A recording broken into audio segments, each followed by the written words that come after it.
So this is the first poem I wrote in 2024, and it is called "The Battle of the Sexes."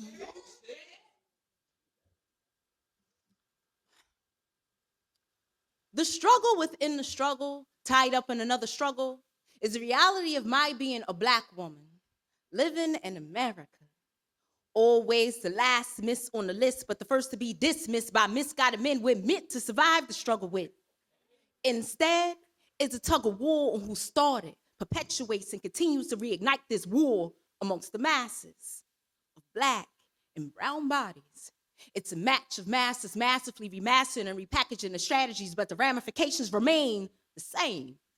And we ain't even in the game, just the pawns at play, right into their palms, practically providing our pale counterparts playing puppeteer, a perfect pulley system to pull our strings on.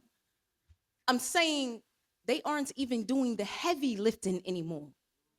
We are positioning our fears in all the right places, internalized hate in all the right faces. It's a mirror problem we're facing with steady pointing the fingers with three pointing back. At what point do we stop?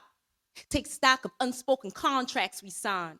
Despite the systemic disruption, take accountability for our state, for this space in between us. We all are in a long distance relationship with love for one another. Steady touted in the titles of king and queen, yet too deep in the distinction of divinity, all while deepening the divide, delineating the difference of who does more damage doesn't do us any good. Yet a disservice. We're dealing damage with a double-edged sword, dissecting the dysfunction rather than getting at the root. But some of you too afraid to dig that deep. Sealing a deal post, simply scanning the surface and somehow sick when you sexing in them satin sheets, seeing semblance of Satan.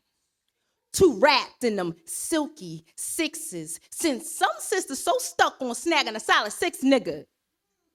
Come on, you know, he gotta be 6 foot, pulling 6 figures, pushing a 600 horsepower whip. Yeah.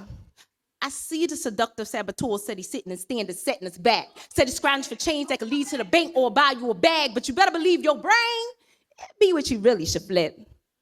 They be out here tripping, right? But fellas, I ain't forgot about you, because it ain't just the issue of cash that's petty. When a bunch of brothers out here picking up Becky. Now, don't misunderstand. Love is love.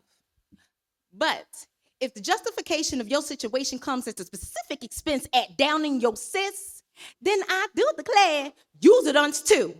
What? You want a beauty with big breasts in itty bitty waist, a big old booty, and a bobblehead. You know, all you want is this on your D, the one in your pants, or all your decisions. Don't go generalizing agenda just to meet your agenda when the general, the double standards is bucking us both.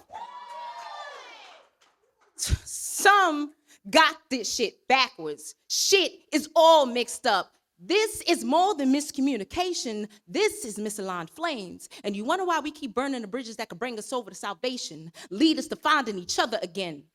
Listen, I'm not saying meld the monolith for melanin.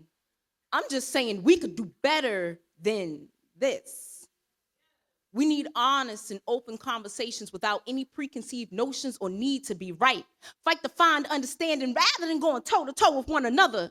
Because I need and love my sisters just as much as I need and love my brothers. Thank you.